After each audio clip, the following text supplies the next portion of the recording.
Hello friends, स्वागत है आपका हमारे चैनल स्टडी विद मोटिवेशन में। तो दोस्तों, आज हम इस वीडियो में एक नई भर्ती की बात करेंगे जो कि यूपी की तरफ से फॉरेस्ट गार्ड की आई हुई है। फॉरेस्ट गार्ड वन रक्षक एवं वन्यजीव रक्षक की, जिसमें टोटल 709 पद हैं।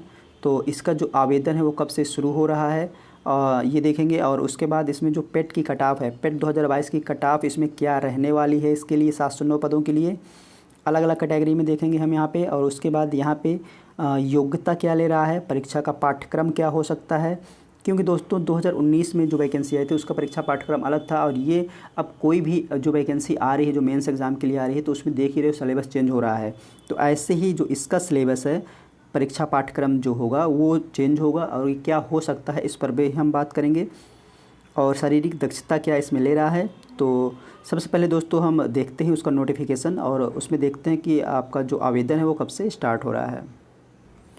तो दोस्तों यहाँ पे आप देख सकते हो कि ये आपका 10वां विज्ञापन जारी किया गया था आयोग की तरफ से वन रक्षक एवं वन्यजीव रक्षक का, जिसकी आवेदन विज्ञापन आपका 12 सितंबर को आ गया था। लेकिन इसका जो आवेदन है वो आपका 20 सितंबर से शुरू हो जाएगा और इसका जो लास्ट अंतिम तिथि है वो 10 अक्टूबर है।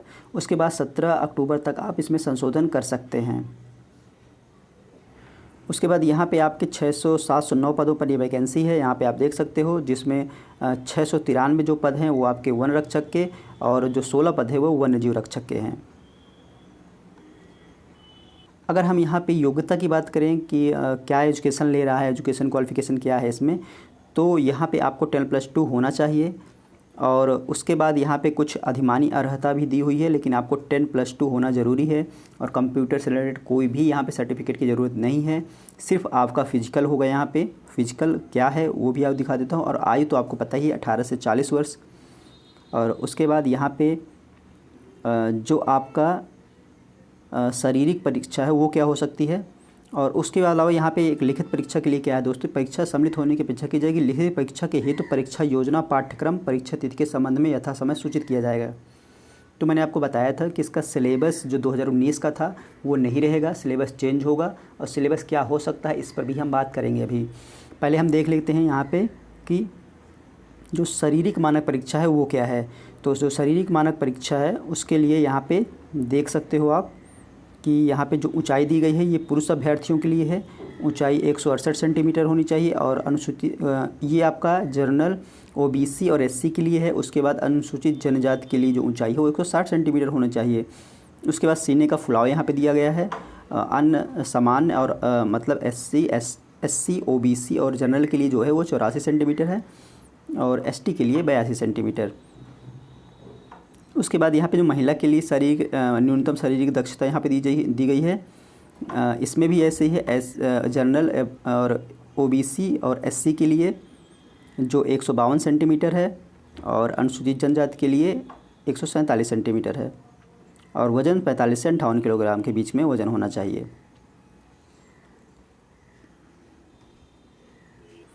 अब दोस्तों, शारीरिक मानक परीक्षा में जो अभ्यर्थी सफल होंगे उनकी शारीरिक दक्षता परीक्षा होगी। तो शारीरिक दक्षता परीक्षा में दोस्तों क्या है, तो यहाँ पे आप देख सकते हो कि पुरुष अभ्यर्थियों के लिए 10 केजी का वज़न लेके 4 घंटे में 25 किलोमीटर की दौड़ पूरी करनी है। तो फिजिकल तो काफ़ी हार्ड है, यहाँ पे आप देख ही सकते हो।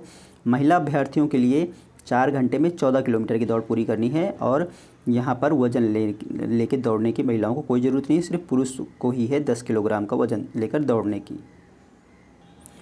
तो दोस्तों, ये हो गई शारीरिक दक्षता परीक्षा। फिर शारीरिक दक्षता परीक्षा के बाद आपका मेडिकल होगा।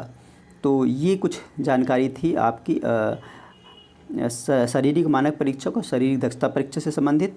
अब दोस्तों हम सिलेबस की बात कर लेते हैं कि इसका सिलेबस क्या हो सकता है, क्योंकि दोस्तों सिलेबस तो चेंज होगा ही, ये आपको भी पता है अच्छे से कि सिलेबस इसका चेंज होना ही होना है। तो इसका जो सिलेबस हो सकता है वो क्या हो सकता है। तो अगर सिलेबस की दोस्तों यहाँ पे हम बात करें तो आपने वन दरोगा का सिलेबस देखा होगा। वन दरोगा का जो सिलेबस है तो उसमें दोस्तों टॉपिक जो हैं आपके लगभग टॉपिक वही हो सकते हैं। और लेकिन इतना आपका डीपली उसमें आपके क्वेश्चंस नहीं आएंगे, बेसिक क्वेश्चंस आपके आएंगे इसमें, क्योंकि दोस्तों वो ग्रेजुएशन लेवल की वैकेंसी थी, जॉब थी। और ये आपकी एक सिपाही की जॉब है। तो जो क्वेश्चन में होंगे तो ईजी होंगे और बेसिक लेवल के क्वेश्चंस होंगे, लेकिन टॉपिक आपके वही हो सकते हैं। क्योंकि वो स्टैंडर्ड लेवल का उसमें पेपर था और उसके थोड़ा सा स्टैंडर्ड लेवल के क्वेश्चंस थे, तो इसमें उतना स्टैंडर्ड नहीं हो सकता है, लेकिन टॉपिक आपके वही हो सकते हैं। तो आप जब तक सिलेबस नहीं आता है तब तक आप उसमें से कुछ जो टॉपिक दिए हुए हैं उसकी बेसिक तैयारी आप कर सकते हो, लेकिन आपको यहाँ पे रीजनिंग, जीएस, मैथ्स आने की कोई संभावना नहीं है। तो आप 2019 में जो आया था सिलेबस उसको ध्यान ना दे करके आप भुवन दारोगा के जो टॉपिक हैं उस पर ध्यान दीजिए और कुछ बेसिक क्वेश्चंस आप तैयार करिए जब तक सिलेबस नहीं आ जाता है। सिलेबस आ जाएगा तो उसके अकॉर्डिंग तैयारी की जाएगी। तो दोस्तों अब बात कर लेते हैं कि इसका जो पेट का कट ऑफ है वो क्या रहने वाला है। 709 पदे के लिए जो पेट कट ऑफ है वो क्या हो सकता है। तो यहाँ पे अगर मैं जनरल, ओबीसी, ईडब्ल्यूएस और महिला, इनकी अगर मैं बात करूँ तो इन कैटेगरी को जो कट ऑफ है वो 72 प्लस रहने की संभावना है कि 72 से 75 के बीच में आपकी जो कट ऑफ है वो हो सकती है। अगर हम एससी और एसटी की बात कर लेते हैं तो एससी की जो कट ऑफ है तो एससी की कट ऑफ आपकी 68 के आसपास हो सकती है। अगर एसटी की कट ऑफ करें तो 60 से 62 के बीच में आपकी एसटी की कट ऑफ जा सकती है। तो ये दोस्तों कुछ संभावित कट ऑफ मैंने आपको बताई कैटेगरी में अलग अलग ये कट ऑफ हो सकती है। तो इसका जो सिलेबस है दोस्तों वो आपका जल्द क्या आपका जैसे आवेदन ख़त्म होंगे उसके बाद जारी किया जा सकता है या उससे पहले भी जारी किया जा सकता है सिलेबस। और एग्ज़ाम आपका इसका जो है कब तक होगा इसके जो कुछ अगर जानकारी कुछ प्राप्त होती है तो मैं आप लोगों के साथ जस्ट शेयर ज़रूर करूँगा। तो ये कुछ महत्वपूर्ण जानकारी मुझे आप लोगों के साथ शेयर करनी थी फॉरेस्ट गार्ड के बारे में। तो ये वीडियो आपको कैसा लगा, अगर पसंद आया होगा तो लाइक करिएगा और चैनल को सब्सक्राइब करना ना भूलिएगा। तो चलिए दोस्तों मिलते हैं आपसे नेक्स्ट वीडियो में। जय हिंद।